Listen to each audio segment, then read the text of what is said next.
말씀을 가지고 은총을 받은 자, 이와 같은 제목으로 함께 말씀을 나누겠습니다. 우리 같이 제목을 따라서 해볼까요? 은총을 받은 자. 은총을 받은 자. 아멘.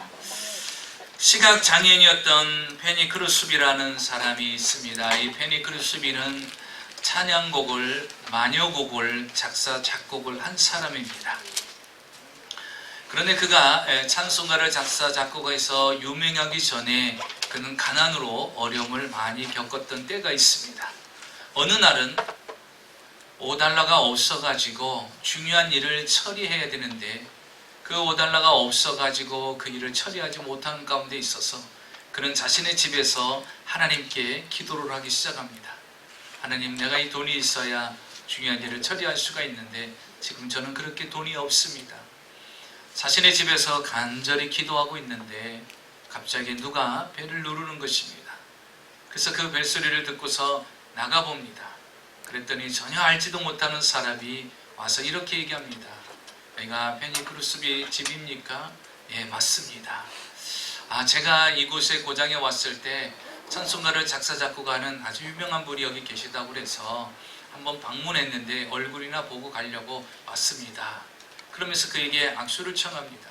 그리고서 악수를 나누고 난 뒤에 그에게 돈을 주는데 정확하게 $5를 주더라는 것입니다. 페니 크루스비는요, 너무나도 깜짝 놀란 거예요.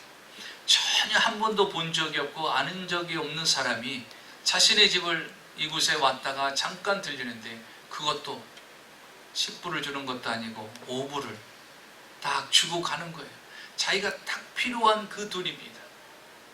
그 돈을 주고 가는 거예요. 그때 하나님께서 이렇게 자기 생에 세밀하게 역사하시고 간섭하시고 개입하시는 은혜를 그가 보게 된 거예요. 그래서 그때 그가 작사한 것이 바로 384장. 나의 갈 길 다가도록 예수 인도하시니 어려운 일 당한 때도 족한 은혜 주시네. 그가 $5가 없어서 그렇게 힘들어하고 기도할 때 하나님은 그 음성조차도 들으셔서 그 가정에 방문하게 하시고 그 물질의 문제를 해결해 주시는 것이, 이걸 바로 우리는 하나님의 은총 속에서 산다고 이야기를 하는 것입니다. 여러분, 은총은 무엇입니까? 받을 자격이 없는 자가 받는 것이 은총인 것입니다. 받을 수 있는 자격을 가진 자가 받는 것은요, 그것은 보상이라고 이야기를 하는 것입니다. 오늘 성경을 통해서 보니까 많은 단어가 나오는데요, 바로 은총이라는 단어가 나옵니다. 1절과 3절과 7절을 통해서 반복적으로 나오는 단어가 은총인데 히브리어로 헤세드라고 합니다. 친절과 자비라는 뜻을 가지고 있는 것입니다. 하나님께서 하나님의 택한 백성을 부어주시되 축복을 부어주시되 무조건적인 축복과 은혜를 베풀어 주시는 것이 바로 은총이라는 것입니다. 우리가 신약으로 이야기하면 아가페와 같은 것입니다. 받을 자격이 없는 자에게 조건 없이 베풀어주는 은혜, 그것이 바로 은총이라는 것입니다. 오늘 성경에 보니까 이런 하나님의 특별한 은총을 받은 사람이 등장하는데요, 바로 무비보셋이라는 사람입니다. 이 무비보셋이라는 사람은 누구냐? 할아버지가 사울왕이고 그의 아버지가 요나단입니다. 왕가의 집안으로 태어난 사람이 무비보셋입니다. 그렇기 때문에 그는 어려서부터 왕가의 집안에 태어났기 때문에 그렇게 특별한 은총을 받을 필요가 없는 그런 존재였어요. 왜? 왕가의 집안으로 태어났으니 그는 시간이 지나면 자동으로 왕이 될 수가 있는 그런 상황이 되는 것이죠. 그런데 할아버지와 자신의 아버지와 삼촌들이 블레셋과 전쟁을 치르게 됩니다. 블레셋과 전쟁을 치르는 중에 그만 할아버지가 전쟁터에서 죽고 자신의 아버지 요나단도 전쟁터에서 죽고 자신의 삼촌들 2명도 전쟁터에서 죽게 됩니다. 전쟁터에서 모든 식구들을 잃어버렸어요. 그래서 그는 더 이상 왕족으로서 왕궁에서 살 수가 없게 됩니다. 왜 그럴까요? 적들이 가만두겠습니까? 왕가의 집안들에 살아남은 사람들을 다 죽이기 위해서 이 궁전으로 쳐들어올 것 아닙니까? 그래서 그는 도망가게 됩니다. 그러면서 성경의 고백처럼 마치 죽은 개처럼 처참한 인생을 살아가게 됩니다. 왕국을 버리고 왕족으로의 삶을 버리고 이제 사람들의 눈에 띄지 않는 평범한 삶을 살아가야만 했던 것이 바로 무비보셋의 인생입니다. 그가 지금까지 살아온 자신의 인생을 고백하기를 개처럼 죽은 개처럼 처참하게 살아왔다라고 고백합니다. 이렇게 어느 누구도 쳐다보지도 않고 어느 누구도 관심을 두지 않는 이 무비보셋에게 하나님의 특별한 은총이 그에게 임하게 된 것입니다. 하나님께서 다윗을 감동시키셔서 이 초라한 인생을 살아가는 무비보셋에게 은총을 베풀게 만들어 주셨다는 것입니다. 여러분, 하나님의 은총이 우리 가운데 임하면 오늘까지 우리가 비록 처참하게 정말 절망적으로 살아가는 인생이라 할지라도 우리는 특별한 은총으로 새롭게 달라진 삶을 살아갈 수가 있게 된다는 것입니다. 하나님께서 무비보셋에게 어떠한 은총을 우리 베풀어 주셨는가? 오늘 우리가 이 땅에 살아가면서 하나님께서 우리에게 어떤 은총을 베풀어 주시는가? 무비보셋이 받은 그 은총이 바로 하나님이 우리에게 주시는 은총이고, 무비보셋이 누리는 그 은총이 우리가 앞으로 누려야 될 은총입니다. 그리고 그 은총을 받은 우리는 어떻게 살아가야 될 것인가? 오늘 성경을 통해서 함께 은혜를 나누고자 하는 것입니다. 하나님께서 다윗을 통하여 무비보셋에게 은총을 베푼 첫 번째 그 은총은 역전의 은총을 베풀어 주었다라는 것입니다. 오늘 성경 8절을 볼까요? 무비보셋이 자신의 인생을 표현하기를 죽은 개 같은 인생이라고 말하고 있어요. 여러분, 죽은 개는 어떻습니까? 어느 누구도 관심을 가져주지는 않습니다. 죽은 개는요, 무엇을 할 수 있겠습니까? 아무것도 할 수가 없어요. 죽은 개가 무엇을 할 수 있겠습니까? 죽은 개를 사람이 쳐다보긴 하겠습니까? 관심도 두지 않는 것입니다. 자신의 인생이 지금까지 그렇게 살아왔다는 것이, 죽은 개처럼 살았다는 것이에요. 태어나기는 왕족으로 태어났고 살아가기는 왕궁에서 살았는데 지금 자신의 모습은 그렇지 않다라는 거예요. 죽은 개처럼 아무 보잘것없고 어느 누구에게도 드러낼 수 없는 처참한 처절한 그런 인생을 살아가게 있다는 것입니다. 그렇게 살아왔다는 것입니다. 그런 그 인생에게 하나님께서 은혜를 베풀어 주시는 것입니다. 그러는 할아버지가 누굽니까? 사울왕이에요. 그의 아버지는 요나단입니다. 그는 왕국에서 태어났어요. 그런데 할아버지와 그 아버지와 형제들이 전쟁터에 나가서 그만 블레셋 군사들에 의해서 다 죽게 됩니다. 할아버지가 죽고 아버지가 죽고 그 삼촌들이 죽게 됩니다. 그러니 여러분, 블레셋 사람들이 가만히 있겠어요? 이제 적들을 물리쳤으니 그들이 왕궁을 점령해서 그 왕족들의 씨를 다 멸할 것 아닙니까? 그러니까 유모가요, 이스라엘이 실패했다는 것을 알고서 그 소식을 들은 거예요. 그래서 남아있는 왕족 무비보셋을 안고 유모가 도망을 갑니다. 왕국에서 도망을 가다가 그만 급하게 도망가다 넘어져서 이 5살 된 아이를 그만 떨어뜨립니다. 그리고 두 다리가 부러지게 돼요. 회복이 잘못됐는지 요즘 같지 않아서 제대로 치료를 받지 못하죠. 도망자가 어떻게 제대로 치료를 받겠어요. 결국 다리를 잃어버리게 되고 두 다리가 절름발이가 됩니다. 장애자가 되고 만 것입니다. 그래서 이제 무비보셋은 그의 인생의 모든 것을 다 잃어버리게 됩니다. 모든 것을 다 상실해버리게 되는 것이죠. 아무것도 그는 가진 것이 없는 존재가 되어버리는 것입니다. 권력도 잃어버렸어요. 물질도 잃어버렸습니다. 건강도 잃어버렸습니다. 사랑도 잃어버렸어요. 부모도 잃어버렸습니다. 집도 잃어버렸습니다. 왕국에서 살던 그 삶이 이제는 정말로 본인이 말한 것처럼 죽은 개처럼 처절한 인생을 살아가야 돼요.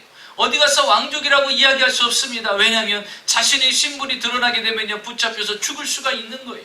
적들의 눈에 띄면 그는 죽을 수가 있는 것입니다. 그래서 그는 숨어서 살아갈 수밖에 없는 그런 처참한 인생이 되고 말았어요. 아버지의 시신도 거두지 못했어요. 아버지가 죽었다는 소식을 듣고 눈물도 흘리지 못합니다. 그 아버지를 장례를 제대로 치러주지도 못하는 가운데 그는 도망자의 삶을 살아가게 됩니다. 그렇게 숨어서 많은 세월을 지내며 살고 있었습니다. 그런데 설상가상으로요, 이스라엘의 왕은 누가 되었느냐? 바로 자신의 할아버지인 사울왕이 그렇게 죽이려고 쫓아다녔던 다윗이 왕이 된 것입니다. 여러분, 정권이 바뀌면 어떻게 됩니까? 왕이 바뀌면 이전의 왕족들의 혈족들을 다 어떻게 합니까? 동서고금을 막론하고 다 죽이지 않습니까? 왕족들의 씨를 다 멸하잖아요. 그렇기 때문에 분명히 그런 생각할 때 다윗이 이제 왕족들을 찾아가지고 다 죽이겠구나, 이런 마음이 들었던 것입니다. 그렇기 때문에 이 무비보셋은요, 더 이상 자신을 드러내고 살 수가 없어요. 숨어서 살합니다. 왜? 다윗의 눈에 띄면 자기는 분명히 죽을 거라는 것이에요. 왜? 할아버지가 그만큼 쫓아다니면서 그를 괴롭히고 죽이려고 했었기 때문에. 그래서 심지어 성경에 보니까 그의 이름까지도 바꾸면서 생활을 합니다. 본래 이름은요, 무리바알이라는 이름을 가지고 있었어요. 무리바알인데 지금 무비보셋이라는 이름까지 바꿔가면서 삽니다. 왜? 그 이름이 알려지게 되면 바로 자기는 다윗에게 잡혀서 죽고 말 것이라는 것이죠. 그런 도망자의 삶을 살면서 결혼을 해서 아들을 낳았습니다. 미가라는 아들을 낳았어요. 얼마나 기쁘겠어요. 자식을 낳았으니 얼마나 행복하겠습니다. 그런데 그 행복도 기쁨도 잠깐이에요. 왜? 만약에 자신이 잡히면요, 자신의 아들도 잡혀서 자신의 아내도 잡혀서 죽게 될 거라는 거예요. 기쁨이 아니에요. 소망이 없어요. 절망입니다. 혹시라도 나로 인해서 내 아들까지 피해를 입지 않을까, 내 아내까지 피해를 입지 않을까, 그런 노심초야 불안한 가운데 삶을 살아가던 사람이 바로 무비보셋입니다. 그런데 여러분 혹시 송대관의 노래를 아십니까? 해 뜰 날이 어떻게 시작하죠? 아시면서 모르는 척 하지 마시고, 쨍하고 해 뜰 날 돌아온단다. 가사처럼요, 정말 쨍하고 해 뜰 날 돌아오는 일이 일어납니다. 전혀 생각지 않고 숨어서 이름도 바꿔가면서 사는 그에게 어느 날 다윗이 그를 찾아냅니다. 그리고 그를 불러드립니다. 어디로 불러드립니까? 왕궁으로 불러드리는 것이에요. 성경을 한번 보겠습니다. 3절입니다. 왕이 이르되 사울의 집에 아직도 남은 사람이 없느냐? 내가 그 사람에게 하나님의 은총을 베풀고자 하노라 하니 시바가 왕께 아뢰되 요나단의 아들 하나가 있는데 다리 저는 자니다. 이렇게 이야기합니다. 다윗이요, 왕이 됐어요. 왕이 되면서 할 일이 너무나 많은 거예요. 법계도 운반해야 되고, 모든 조직을 다 내각을 개편해야 되고, 정치적으로 또 안정되게 나라를 다스려야 됩니다. 그렇게 다 다스리고 난 뒤에 그가 생각한 것이 무엇입니까? 사울 왕가의 집안에 누가 혹시 남아있는 사람이 있는가? 혹시 요나단의 집안에 혹시 누가 자식이 남아있는 사람이 있는가? 왜? 사울 왕은 이미 죽었어요. 요나단도 이미 죽었습니다. 그럼에도 불구하고 그 집안에 아직도 누가 살아남은 사람이 있으면 내가 그 집안에 은총을 베푸기를 원한다는 것입니다. 그래서 사울왕의 종이었던 시바를 부릅니다. 너희 집안에, 사울왕가의 집안에 아직도 살아남은 자가 있느냐? 예, 있습니다. 요나단의 아들 무비보셋이 있습니다. 그러나 그가 전쟁통에 피해 도망가다가 유모가 떨입혀서 두 다리를 잃었는데 그는 절뚝발이입니다. 다리를 절고 있습니다. 그렇게 이야기하는 것이에요. 그럼 빨리 가서 그를 데리고 오라는 것입니다. 7절을 보십시오. 그를 데리고 옵니다. 그리고서 다윗이 그에게 이렇게 이야기합니다. 무서워하지 말라. 내가 반드시 내 아버지 요나단으로 말미암아 내게 은총을 베풀리라. 내가 내 할아버지 사울의 모든 밭을 다 내게 도로 주겠고 또 너는 항상 내 상에서 떡을 먹을지니라. 그를 부릅니다. 그는 자신의 인생을 어떻게 살았다고 말하죠? 8절에 어떻게 나에게 이런 은혜를 베풉니까? 죽은 개처럼 살았던 나를, 어느 누구도 나를 알아주지 않았고 무시하고 어느 곳에서 수만 번 제대로 쉬지 못하고 초라하게 살았던 내 인생을 왜 돌아보십니까, 왕이요? 저는 그 죽은 개처럼 취급해도 됩니다. 저를 외면해도 됩니다. 막 취급해도 됩니다. 이런 모습이에요. 그런데 다윗은요, 그에게 그렇게 말하지 않습니다. 내가 요나단으로 인해서 너에게 은총을 베풀리라. 할아버지 사울왕이 가지고 있던 모든 재산 내가 다 너에게 돌려줄 것이고 이제 앞으로 너는 밖에서 음식을 먹지 말고 이 왕궁에서 나와 함께 맞상을 하면서 같이 밥을 먹게 될 것이다. 여러분, 하나님의 은총은요, 하루만 해도 우리의 인생을 달라지게 만들어 줄 수 있다는 거예요. 그래서 우리는 예수 안에서요, 오늘 안 된다고 해서, 오늘 힘들다고 해서 결단코 절망하지 말아야 된다는 것입니다. 하나님의 역전의 은총이 임하면요, 저 구석에서 숨도 제대로 못 쉬는 그 인생을 하나님께서 끌어서 어디로 올리시는 겁니까? 왕궁으로 끌어올리신다는 것입니다. 이게 하나님의 역전의 은총이라는 것입니다. 무비보셋은요, 그런 역전의 은총을 입었어요. 성경에 보니까 나오미라는 여인이 나옵니다. 이 나오미는요, 남편과 두 아들과 함께 베들레헴에 흉년이 들어서 그 흉년을 피하기 위해서 모압이라는 지역으로 이제 이주를 합니다. 우리처럼 이민을 간 거예요. 그렇게 해서 남편과 함께 두 아들은 며느리를 얻어서 행복하게 잘 지내고 있었어요. 그런데 어느 날 남편이 그만 죽게 됩니다. 그리고 시간이 즐거운 세월이 지나면서 또 두 아들이 그만 죽게 됩니다. 좀 행복해지려고 좀 더 나은 삶을 위해서 모압으로 왔는데, 이민을 왔는데 아들도 죽고 남편도 죽고 두 아들도 죽습니다. 그러니까 집안에는 누가 남는 거예요? 3명의 과부만 남는 거예요. 여러분, 과부 혼자 살아가는 것도 힘든데 3명의 과부가 한 집에 있으니 이건 어떻게 살아가겠어요? 그리고 그때 당시는요, 과부가 살아가기는 너무나도 힘든 그런 사회적 구조입니다. 그래서 이 나오미는요, 그래도 내 고향이 낫지, 베들레헴으로 돌아가자, 하나님의 축복의 땅 베들레헴으로 돌아가자 결심합니다. 두 며느리를 불러서 너희들 둘이는 친정으로 돌아가도 좋다라고 돌려보냅니다. 그런데 한 명의 며느리는요 돌아가고 한 명의 며느리는 그 시어머니와 함께합니다. 그래서 며느리를 잘 얻어야 돼요. 돌아가는 며느리도 있고 따르는 며느리가 있는데 서운해할 거 하나도 없습니다. 따르는 며느리와 함께 갑니다. 그 며느리가 이렇게 얘기합니다. 어머니 그런 말 하지 마세요. 어머니 가시는 곳에 저도 갈 것이고 어머니가 섬기는 하나님 저도 섬기겠습니다. 그러니 저보고 돌아가라는 말을 하지 마십시오. 얼마나 착한 며느리, 얼마나 착합니다. 그래서 그 며느리를 외면할 수 없이 같이 갑니다. 고향으로 가는 거예요. 어디 살 곳도 없어요. 어떻게 앞으로 먹고 살아야 될지 답도 없습니다. 그리고서 베들레헴에 도착했어요. 그런데 이 며느리가 얼마나 착한지요. 당장 먹을 것이 없잖아요.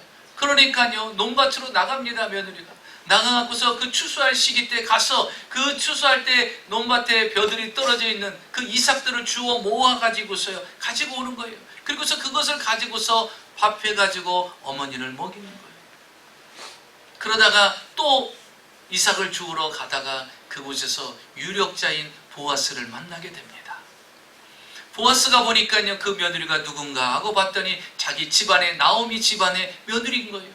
보니까 남편도 잃고 아들도 잃고 처참하게 왔는데 그 며느리가 이렇게 효용심이 강한 거예요. 그 모습에 반해서 유력자인 보아스가 이 룻과 함께 결혼을 하게 됩니다.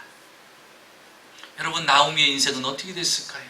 두 과부가 왔는데요 그 지역의 유력자인 사람을 남편으로 얻었으니 나오미의 인생은 이럴 때 이렇게 이런 거예요. 팔자가 폈다. 이렇게 이야기하는 거예요. 팔자가 피게 된 거예요. 왜? 며느리가요 이 지역에서 최고로 소위 말하는 빵빵한 사람을 만났으니 더 이상의 고통과 어려움이 없죠? 여러분, 하나님은요 역전의 은총을 우리에게 베푸시는 분입니다. 아멘. 하루는 4.5라는 숫자와 숫자 5가 있었어요. 4.5와 5가 있는데 그 둘의 차이는 0.5의 차이가 있어요. 하루는 5가요. 숫자 5가 4.5를 부릅니다. 야, 가서 물 떠와. 그러니까요 4.5가 0.5 모자르잖아요. 억울함에도 불구하고 와서 물 떠옵니다. 숫자 5는요 0.5 많다라는 이유로요 4.5를 계속해서 괴롭히고 심부름을 시키는 거예요. 하루는 숫자 5가 4.5를 부릅니다. 야, 숫자 4.5 너 가서 커피 타와 그랬어요. 그랬더니 4.5가 이렇게 얘기합니다. 갑자기 그전 같았으면 얼른 가서 커피를 타갖고 갖다 줄 텐데 숫자 4.5가 이렇게 얘기해요. 야, 네가 타 먹어. 이렇게 얘기하는 거예요. 아, 저게 겁없이 뻣뻣하게 말이야. 갑자기 어떻게 나한테 저렇게 대할 수 있지? 그러니까요 그렇게 말하니까 주변에 있는 숫자 2하고 3이 놀라는 거예요. 그래서 2하고 3이 가서 야야야 4.5 너 왜 그래? 5가 화나면 어떻게 하려고 그래? 너 왜 그래? 그랬더니요 5가 다가와갖고요 4.5가 5에게 다가옵니다. 다가오면서 빙그레 웃으면서 그에게 하는 말. 야, 나 어제 점 뺐어. 뒤늦게 웃는 분들은 뭔지 모르겠어요. 야, 나 어제 점 뺐어. 그러니까 점 빼니까 어떻게 되는 거예요? 45가 되는 거예요. 45가 되는 거예요. 까불지 마라 이거죠, 인생. 네. 내가 0.5의 구박으로 내가 얼마나 힘들게 살았는데 성질나서 내가 점 빼고 왔다 이거예요. 그랬더니 45가 된 거예요. 여러분 힘들고 어렵습니까? 하나님의 은총은 여러분의 점을 빼주십니다. 그래서 생각지 않은 수준으로 올라가게 만들어 주시는 거예요. 두 번째로 보겠습니다. 둘째로 보니까 하나님께서 어떤 은총을 주셨느냐? 회복의 은총을 우리에게 베풀어 주십니다. 모비보셋은 다 잃었어요. 두 다리도 잃어버렸습니다. 권력도 잃어버렸어요. 부를 잃어버렸어요. 부모도 잃어버렸습니다. 모든 것을 다 상실하고 상실감에 젖어서 절망 가운데 있습니다. 그런데 그 모비보셋에게 다윗을 통하여 하나님의 은총을 베풀어 주는데 회복의 은총을 베풀어 주는 것입니다. 7절을 보겠습니다.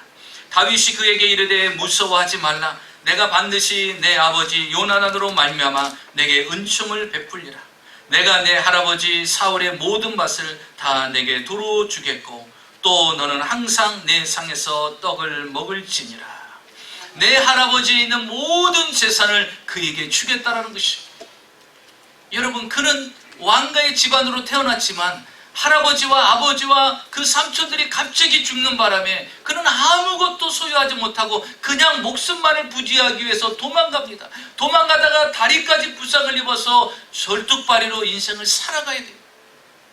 그러니까 제대로 먹는 것도 제대로 먹지 못하고 입을 것도 제대로 입지 못하고. 왜요? 숨어서 살아야 되잖아요. 이름까지 바꿔가면서 숨어 사는 인생이 무슨 재산이 있겠어요? 무슨 풍요로움으로 살 수가 있겠습니까? 그런데 하나님께서 그의 은총을 베풀어 주시는데, 회복의 은총을 주시는데요, 다윗이 그를 부르자마자 이렇게 이야기합니다. 내가 내 할아버지가 가지고 있던 모든 논과 밭과 그 모든 재산을 너에게 주겠다라는 것입니다. 다시 돌려주겠다라는 것입니다. 여러분, 하나님은요, 때때로 우리가 생각지 않았던 것을 주시는 분인 걸 믿으시기 바랍니다. 그러면서 이렇게 이야기합니다. 너는 항상 내 상에서 먹을지니라. 항상 내 상에서 먹을지니라는 것입니다. 모든 것들이 회복이 됐어요. 왕궁에서 먹던 사람이거든요. 그런데 지금은요, 사람들 눈에 띄지 않는 그곳에서 초라하게 먹던 사람이에요. 그런데 이제는 달라졌어요. 하나님이 그의 인생을 회복시켜 주셨어요. 이제는 너는 이전처럼 왕자처럼 이 왕궁에서 먹을 것이라는 것입니다. 우리 하나님은요, 정확하게 여러분의 인생을 회복시켜 주시는 분인 걸 믿으시기 바랍니다. 그러면 모비보셋에게 어떤 회복의 은혜를 주셨는가? 그 첫째는 이것입니다. 정신적인 회복의 은총을 베풀어 주셨어요. 7절을 같이 볼까요? 다윗은 모비보셋을 처음 만나자마자 한 말이 무엇입니까? 무서워하지 말라라는 거예요. 왜 무서워하지 말라고 할까요? 이 모비보셋은 항상 두려움 가운데 살았어요. 다윗이 누굽니까? 자신의 할아버지가 매일같이 죽이려고 10여 년 동안 쫓아다녔던 사람이에요. 그런데 그 할아버지가 죽었어요. 그러니 이제 자신이 왕이 됐으니 남아있는 왕족을 잡아다가 죽일 거 아닙니까? 그러니까 그는요, 잠을 자도 제대로 자지 못하는 거예요. 왜? 언제 사울왕이 덮쳐서 자기를 잡아갈지, 자기를 죽일지 모르는 거예요. 불안한 가운데 있어요. 자기만 죽는 것이 아니라 자기 아내도 죽고 자기가 낳은 아들 미가까지도 죽게 되는 그런 상황이에요. 그러니까 항상 불안한 가운데, 두려움 가운데 살아가는 거예요. 정신적으로 안정이 되지 않은 상태에서 살고 있는 거예요. 그런데 주님께서요, 그 마음을 너무나 잘 알아서 다윗이 그를 보자마자 제일 먼저 뭐라고 말합니까? 두려워 마라. 무서워하지 말라는 거예요. 사랑하는 성도 여러분, 하나님은 우리에게 어떤 은총을 주느냐? 여러분이 정신적으로 두려워하고 근심하고 걱정하고 염려하는 그 모든 것들을 다 제거해 주시는 분인 것을 믿으시기 바랍니다.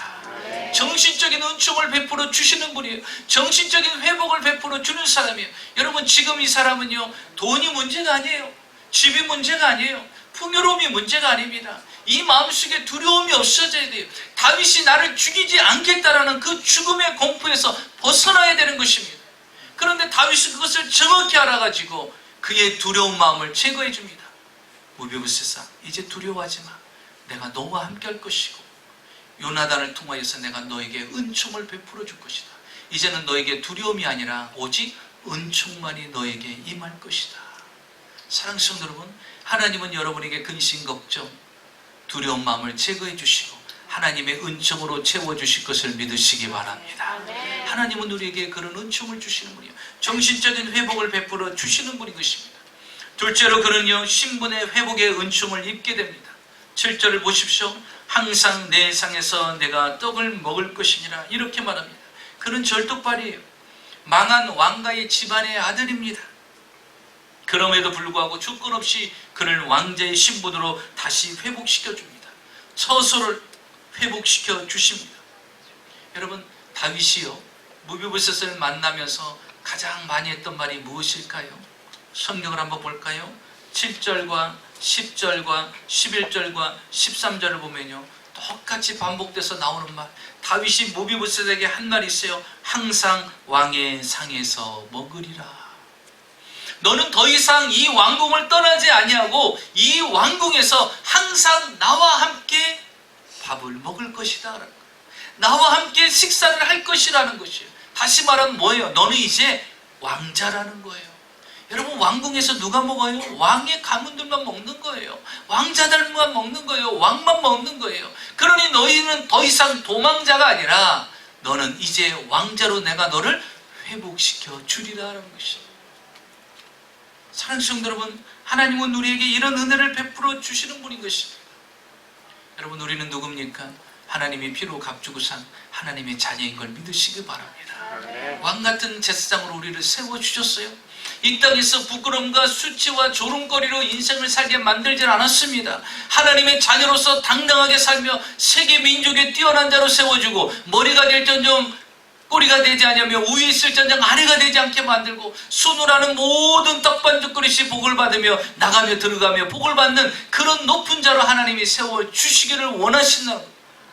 여러분, 우리는 그 은혜를 받은 사람입니다. 그런데 우리가 그걸 누리지를 못해요. 그런데 여러분, 하나님의 은총을 받으면 이 모든 것들이 회복되는 걸 믿으시기 바랍니다. 하나님은 이 모든 것들을 회복시켜 주시고 그뿐만 아닙니다. 소유가 회복이 됩니다. 빈털털이었어요. 5살 도망자가 무엇을 가지고 갈 수 있겠어요?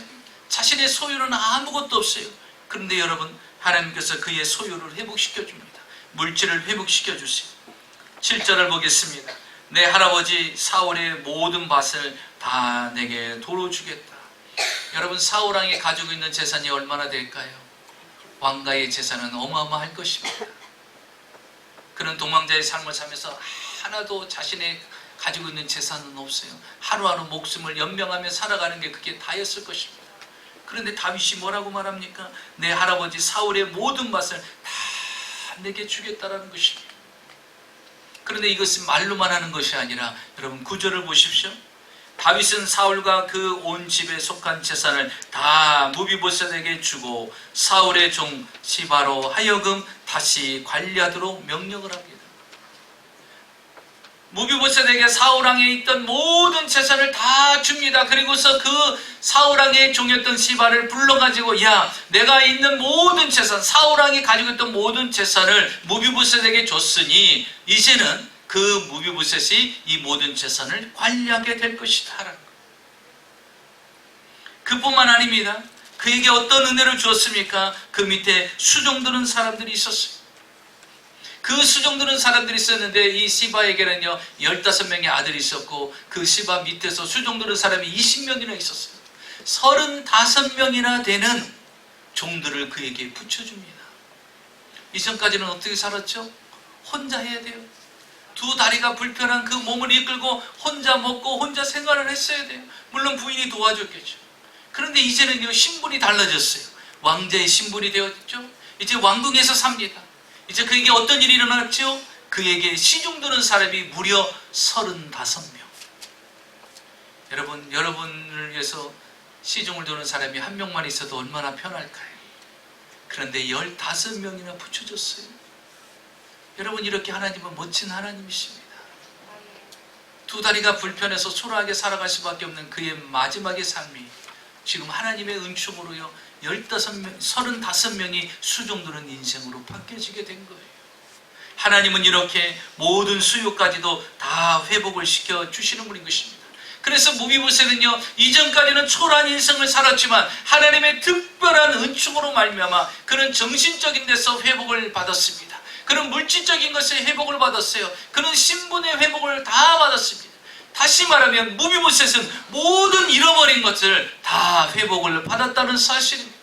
여러분, 하나님의 은총이 임하면 여러분의 모든 잃은 것들을 다시 회복받을 줄 믿으시기 바랍니다. 여러분의 가정이 회복될 것이고, 여러분의 육체의 건강이 회복될 것이고, 여러분의 비즈니스가 회복될 것이고, 여러분의 인생이 가는 길이 회복될 것을 믿으시기 바랍니다. 그러면 우리가 세 번째로 생각할 것은, 그럼 왜 다윗은 이렇게 무비보셋에게 은총을 베풀어 주는가? 왜 이렇게 은총을 베풀어 주는가? 오늘 성경에 보니까 다윗이요, 마치 죽은 개처럼 초라한 그 무비보셋을 왜 이렇게 은총을 베풀어 주는가? 이유를 말하고 있어요. 1절을 보겠습니다. 1절에 보니까 요나단을 인하여 은총을 베풀겠다라고 이야기를 합니다. 7절을 볼까요? 내가 반드시, 다윗이 말하죠.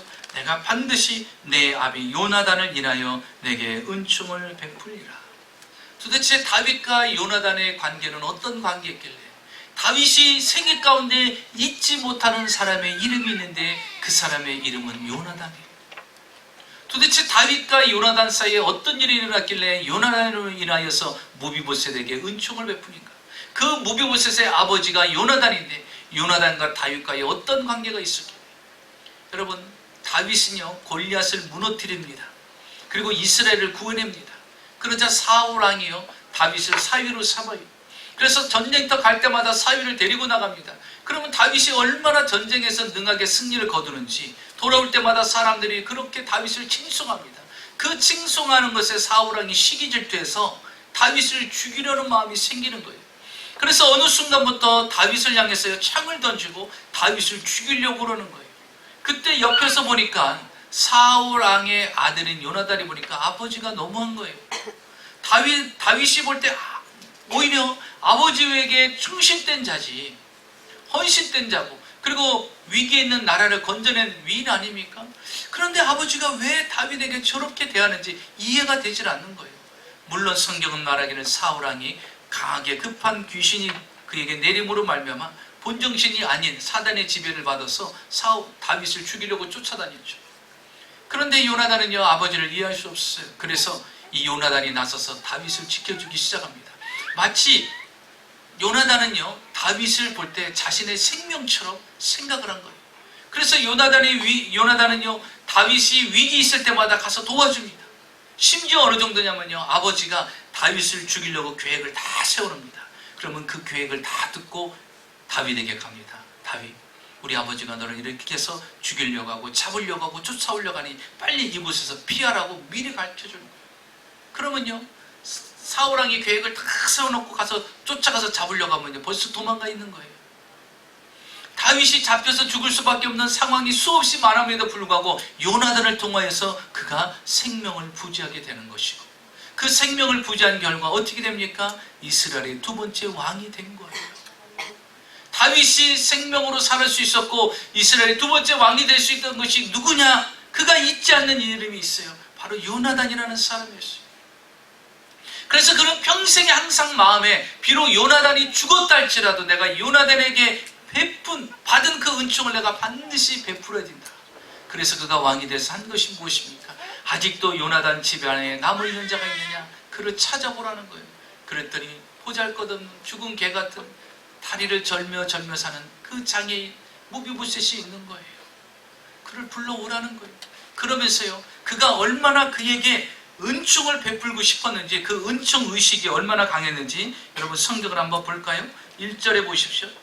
1절에 보니까 내가 요나단으로 말미암아 그 사람에게 은총을 베풀리라 이렇게 말하고 있어요. 3절을 보시죠. 내가 그 사람에게 하나님의 은총을 베풀리라 이렇게 말하고 있어요.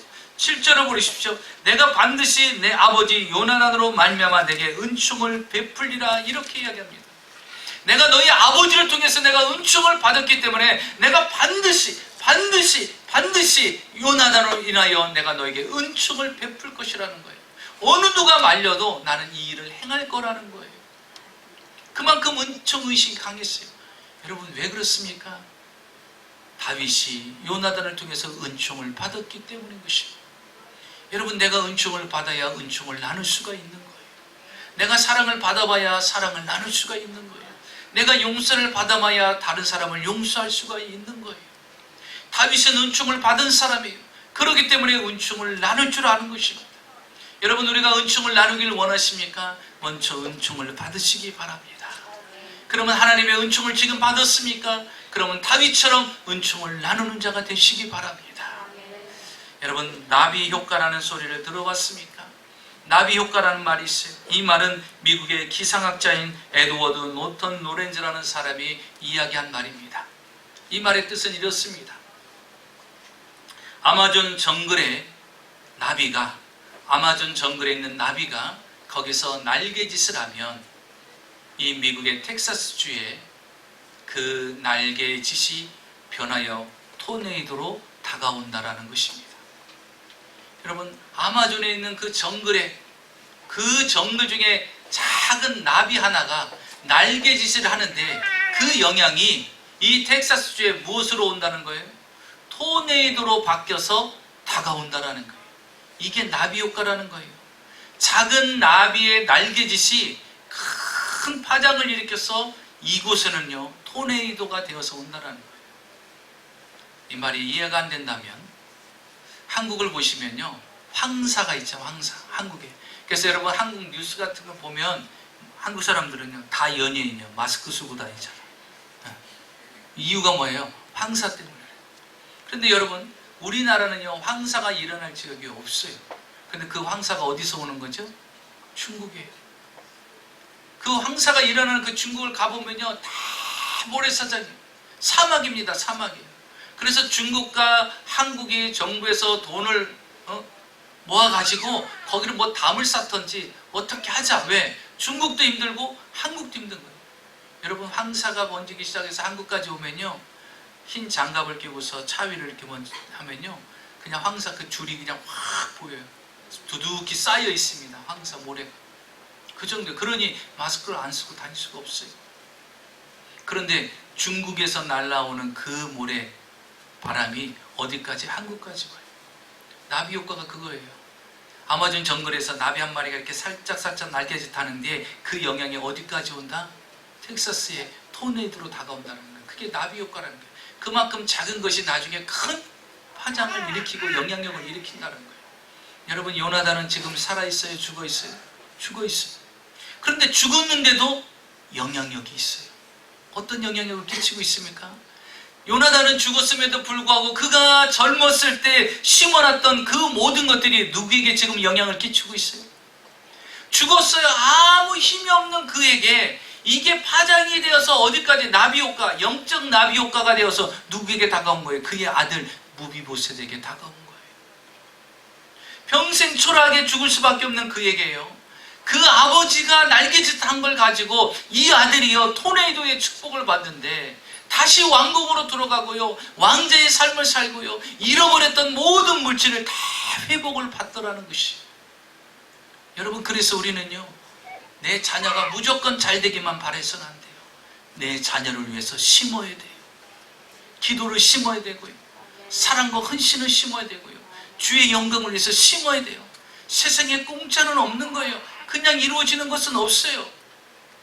여러분, 제가 목회하면서요 가장 그 죽음 앞에서 안타까워하는 분들이 있어요. 그분들이 누구냐면요 장애우를 둔 부모님들이에요.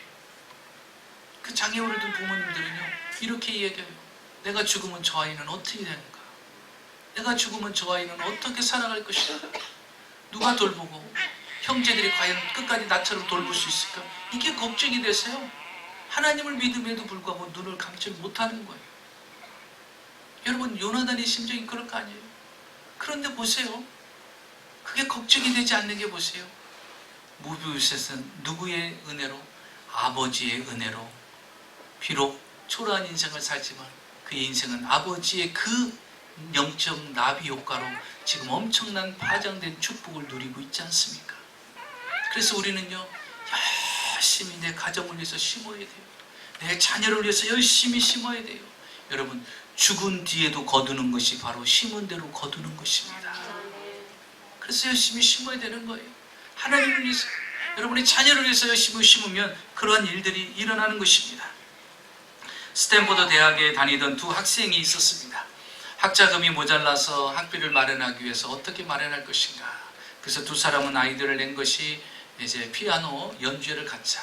그래서 폴란드의 유명한 피아니스트를 부릅니다. 페레레프스키라는 사람을 불러가지고 연주를 부탁을 합니다. 그러면서 그에게 이제 당신에게 2,000불을 지불하겠다. 그리고 나머지는 그 수익금을 가지고 자신들이 이제 학비를 마련하기 위해서 아이들은 참 좋았어요. 그래서 그를 초청해 갖고 연주회를 갔습니다.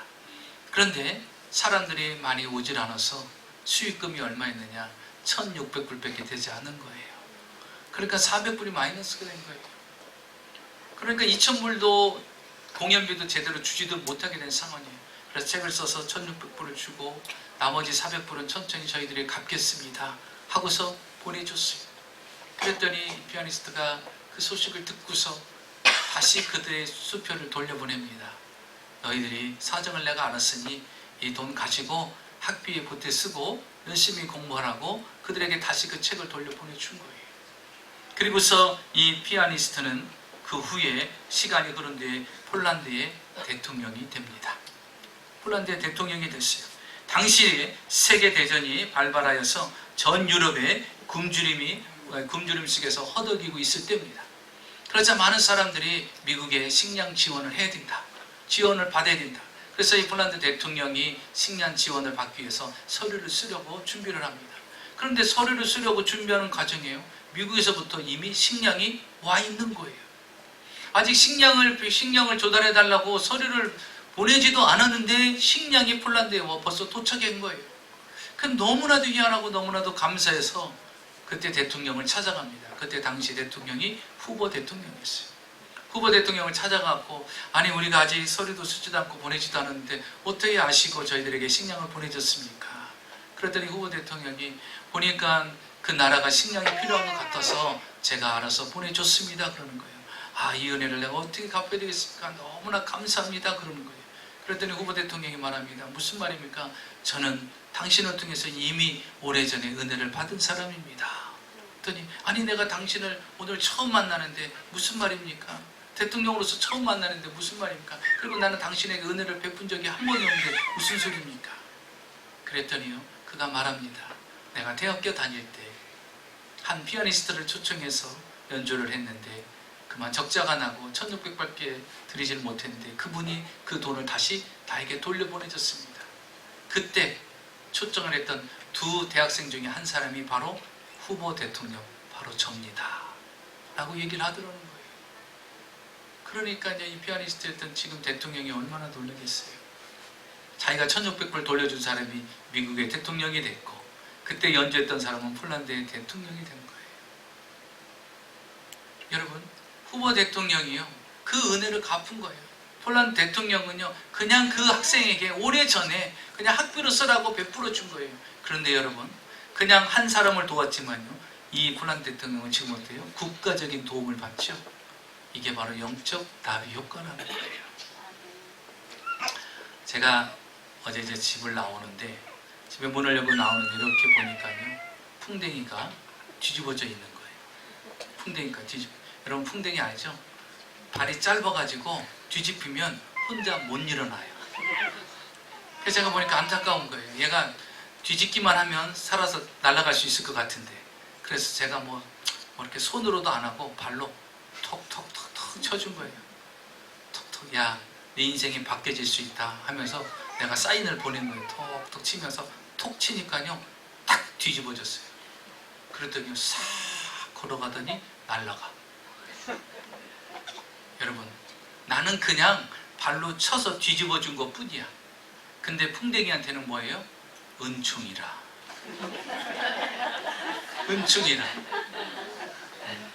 사랑하는 성도 여러분 이 은총이 여러분에게 있으시기 바랍니다. 그래서 우리는 하나님의 은혜 아니면 살 수가 없어요. 뒤집어져 있는 내 인생 누가 뒤집어 놓을 수 있겠어요? 하나님이 할 수 있는 거예요. 뒤집어져 있는 무비보셋의 인생을 하나님이 그렇게 다시 회복시켜 준 것입니다. 여러분 절망하지 마시고 좌절하지 마시고 하나님의 은총을 오늘도 크게 덧입는 우리 마이애미 순복음교회 성도님들이 되시기를 주의 이름으로 축원합니다. 기도하겠습니다.